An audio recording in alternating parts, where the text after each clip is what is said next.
there, my name's Caitlin. I'm a holistic nutrition consultant and I've been working on healing my Hashimoto's over the past 10 years. I love doing the carnivore diet and I've been doing it about 3 years and it's really helped me so much. But one thing I still struggle with, believe it or not, is binge eating. So sometimes when I get really emotional and tired, I will still binge eat. And it's a really hard thing to overcome. I've been to therapy, I've done all kinds of work, and I still struggle with emotional eating, also known as binge eating, also known as overeating.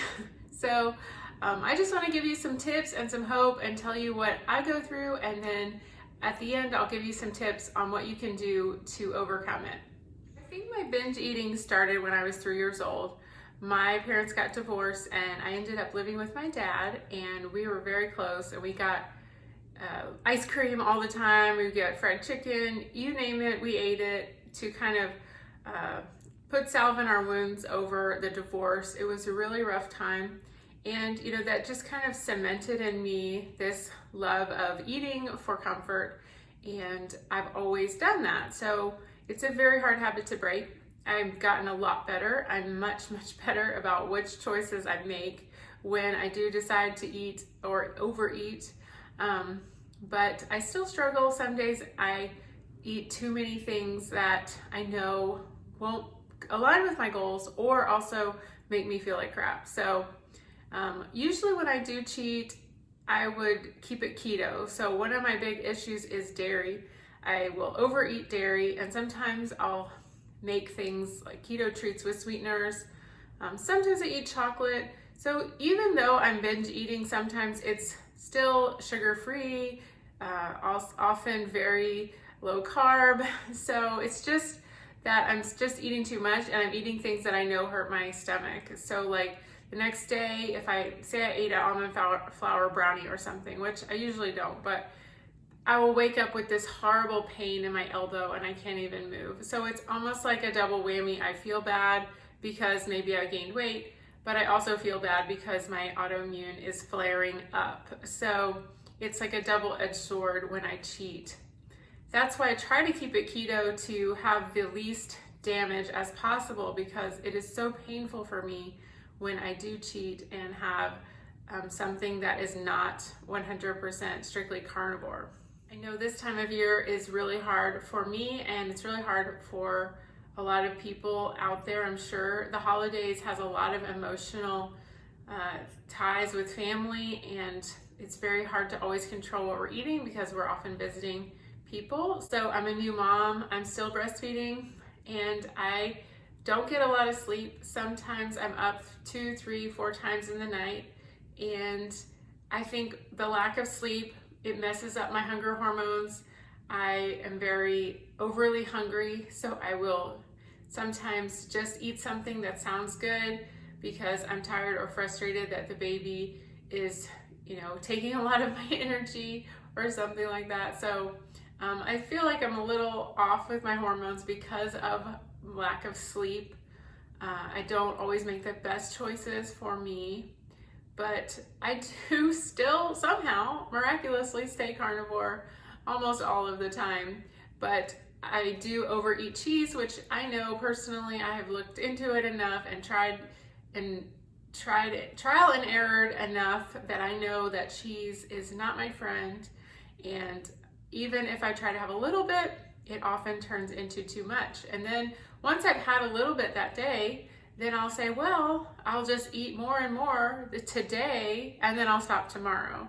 Another thing is that it's my birthday coming up in a few days. And when your birthday is, it's on December 19th. And when your birthday is looming, you often think about your life and everything you did or didn't do or accomplish and where you are and everything. And I mean, I'm really happy with my life. I'm married, I have a great husband, he's very supportive. My baby is a dream come true, really a miracle, because I'm not that young and I was able to have a baby. So it was truly a miracle. He is the most beautiful thing I've ever seen in my life, and I want to just cry every time I look at him. But it has been a stressful couple of years with all the baby coming and everything. And then of course we've had a global pandemic. But another thing I was gonna say is me and my husband have been renovating a house, and it has been a super big project and very, very stressful to renovate a home. And we have been just going back and forth all the time, going to Lowe's, going to Home Depot, a lot of discussions, and you know, it's bringing a lot of extra stress into our lives. I know it'll be a great result at the end, but that has been going on as well. So all of these things to say, it's been an emotional season, and sometimes I just want too much cheese. If you've been watching my channel, you know I did an all beef August and an all beef October, and I lost a lot of my baby weight, probably about 20 pounds during that time, and it's going really well. But I think that I sometimes self-sabotage. So I will get down to really close to my pre-baby weight, and then I'll say, well, I've been doing so good, I just want to eat some cheese or make some keto cheesecake and enjoy this because I deserve it. And so I think it's kind of like a self-sabotage, like, oh, well, I've got some breathing room, I've lost this much weight, so then I'll think, well, I'll just eat for a few days of something I'm really not agreeing with me, or something that I know is going to make me gain weight. But I'll just say, well, I'll eat a couple of meals or a couple of days, and then I'll go back. And then, you know, maybe it's too many days, and then I've sabotaged all my hard work. Why do we self-sabotage? I think it's because our subconscious mind is very afraid of change. And whenever we get close to a new goal or accomplishing something really hard, we are fearful of change. And so we always cling back to that old thing. I mean, if you've ever heard of that story where there's a crab that's crawling out to the top of the trap, and he gets up to the top and he's almost out, and the other crabs see him and they pull him back down. Well, we kind of have that going on inside of our own minds. So we will get all the way to the edge of the trap, and then we'll pull ourselves back down because we fear change. Change is very scary. You don't know if you're going to survive change because it's something unknown. So that is why we often will have great success, but then we'll pull ourselves back because we are afraid that we don't know what's on the other side and what's new. So I think knowing about that cycle can help you to identify it and stop it in its tracks. For some tips on binge eating. So make sure that you're eating enough. Don't starve yourself. Don't fast. People always say, like, after you have a cheat day, fast. I totally disagree. I think you should wake up early, eat a big meal of protein.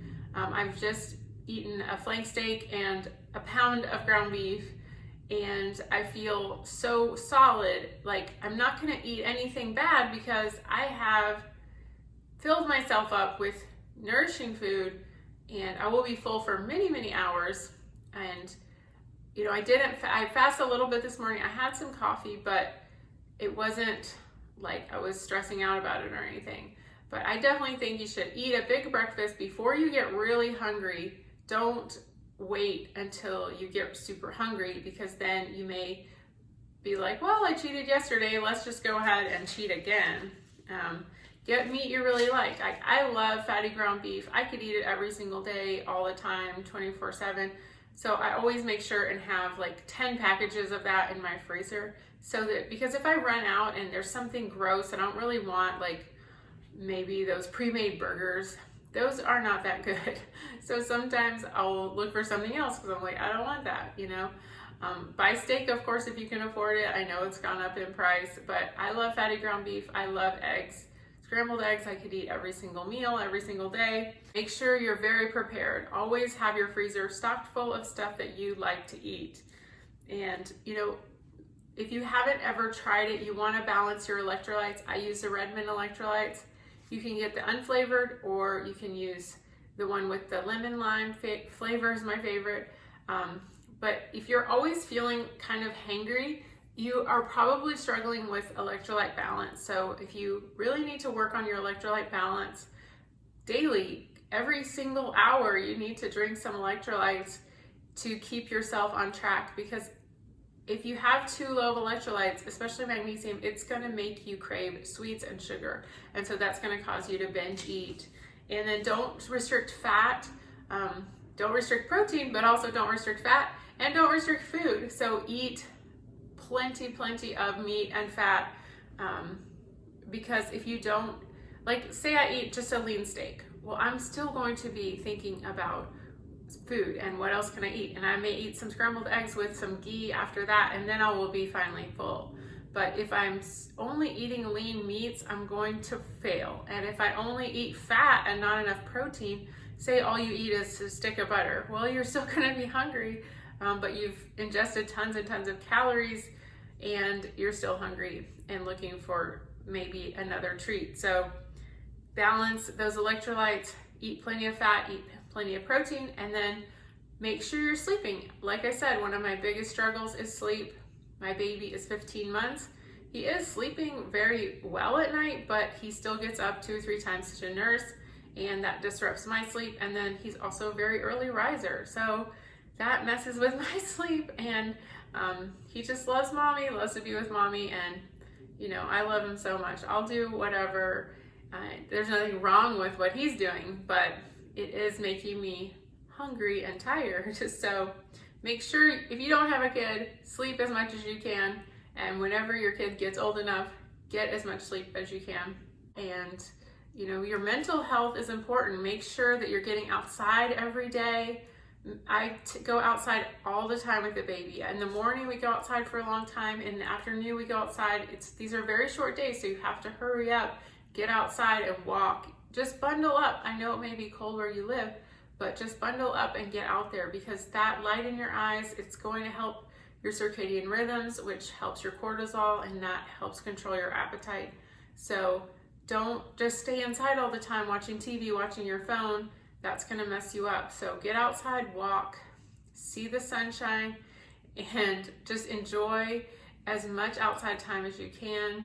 You know, be grateful. Think about all the good things that you have in your life. You know, we just had a tornado come through here, and we were very lucky nothing happened to us. But, you know, when I was getting ready and running down to the basement, and all I wanted to take with me was my husband and my baby, you know, that shows you what's really important in life. I wasn't thinking about my computer or any of the stuff in my house. I just wanted them to be with me, and that's really all I cared about. And that's truly what matters in life, is our loved ones and ourselves, and not the things, but the people.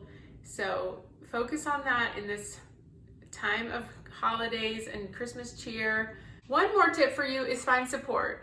Now, me and my sister are going to have a carnivore coaching group in January. It starts January 1st through January 30th. We're going to have 2 Zoom calls a week. It's going to be so much fun. We are making new meal plans. We have a new workout plan. We are going to have a private support chat where you can talk to us any time of day and share with other group members about what you're eating and tips for success. And it's only $99, so make sure you sign up. I'm going to put the link down below, and I'll put it right here too. It is going to be so much fun. I want to meet you. We're going to talk every single day all about carnivore and what we're eating, and it's going to help all of us to stay on track and meet our goals with our health and our happiness. So I hope to see you there. Please sign up. Let me know if you have any questions.